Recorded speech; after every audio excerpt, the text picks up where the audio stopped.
Saudara-saudari yang dikasihi oleh Tuhan Yesus Kristus, selamat bertemu kembali dalam program Arus Hayat Voice. Di dalam kesempatan ini, saya akan menyampaikan firman Tuhan dengan judul Allah menjadi daging, penuh anugerah dan realitas. Pembacaan Alkitab kita ambil di dalam Yohanes pasal 1 ayat 14. Firman itu telah menjadi manusia dan diam di antara kita, dan kita telah melihat kemuliaannya, yaitu kemuliaan yang diberikan kepadanya sebagai anak tunggal Bapa, penuh kasih karunia dan kebenaran. Demikian firman Tuhan. Saudara-saudari yang dikasihi oleh Tuhan Yesus Kristus, orang-orang Kristen sangat memperhatikan perihal inkarnasi. Namun kita perlu memahami makna yang terkandung di dalam inkarnasi tersebut. Melalui inkarnasi, firman yang kekal, yang adalah Allah itu sendiri, menjadi daging. Yohanes 1 ayat 14 di dalam terjemahan langsungnya berkata, firman itu telah menjadi daging. Sebutan manusia itu lebih sopan, tetapi daging itu tidak. Meskipun daging bukanlah istilah yang agung, namun Alkitab mencantumkan bahwa Allah menampilkan diri di dalam daging. Dalam 1 Timotius pasal 3 ayat 16, Paulus berkata, dan sesungguhnya agunglah rahasia ibadah kita, Dia yang telah menyatakan dirinya dalam rupa daging. Roma pasal 8 ayat 3 mengatakan bahwa Allah mengutus anaknya sendiri sebagai manusia yang serupa dengan daging yang dikuasai dosa. Namun, apakah ini berarti bahwa ia menjadi berdosa?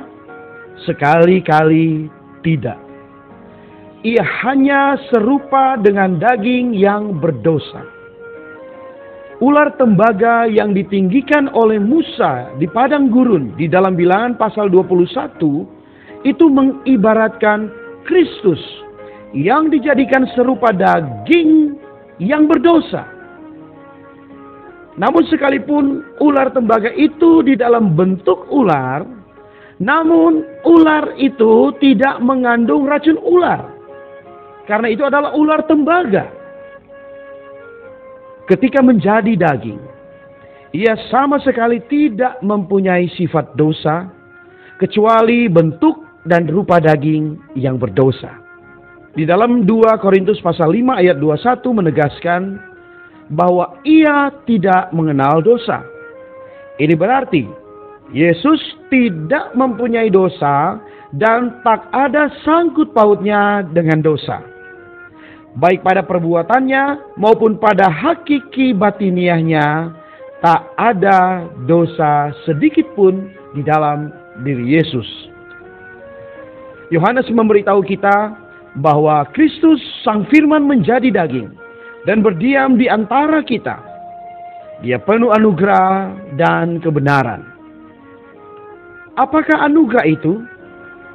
Sesungguhnya anugerah itu ialah Allah di dalam Kristus dengan semua adanya sebagai kepenuhan bagi kenikmatan kita. Ini meliputi perhentian, hiburan, tenaga, kekuatan, terang, hayat, kebenaran, kesucian, dan semua ciri-ciri ilahi. Kita hanya bisa menikmati Allah di dalam Kristus sebagai segala sesuatu bagi kita. Kapan kita ada di hadirat Allah, niscaya kita menikmati kepenuhan dari segala apa adanya Dia.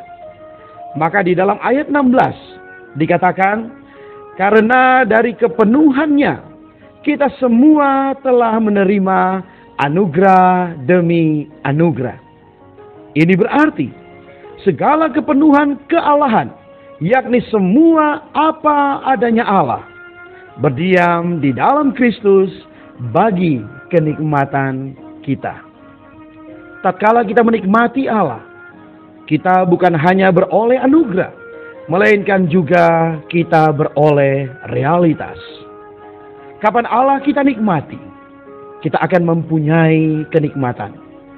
Itulah anugerah.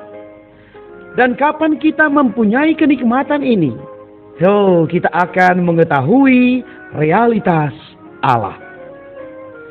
Salomo pernah berkata bahwa segala sesuatu sia-sia belaka.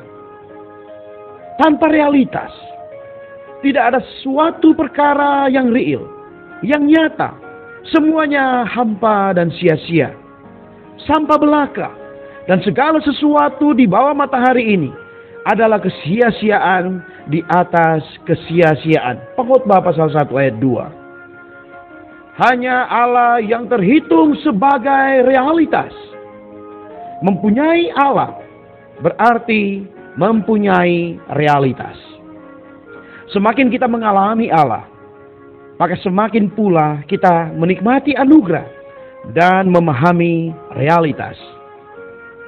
Yohanes pasal 1 ayat 17 memberitahukan, sebab hukum Taurat diberikan melalui Musa, tetapi anugerah dan kebenaran datang melalui Yesus Kristus. Hukum Taurat selalu menuntut manusia, tetapi anugerah menyuplaikan apa adanya Allah, agar dapat memenuhi tuntutan-tuntutan Allah kepada manusia. Hukum Taurat merupakan suatu kesaksian tentang apa adanya Allah. Tetapi realitas itu adalah realisasi akan apa adanya Allah. Karena anugerah maupun realitas datang bersama Yesus, maka ketika Yesus ada bersama kita, kita akan mempunyai anugerah dan realitas. Seringkali kita menikmati Allah di dalam Kristus sebagai anugerah kita, dan seringkali pula kita merealisasikan Allah di dalam Kristus sebagai hayat, terang, kenikmatan, perhentian, kesabaran, kerendahan hati yang sejati, dan banyak hal-hal lainnya. Inilah realitas Allah. Melalui inkarnasi Allah di dalam Kristus, kita dapat menerima kekayaan anugerah dan realitas yang berasal dari kepenuhan ilahinya.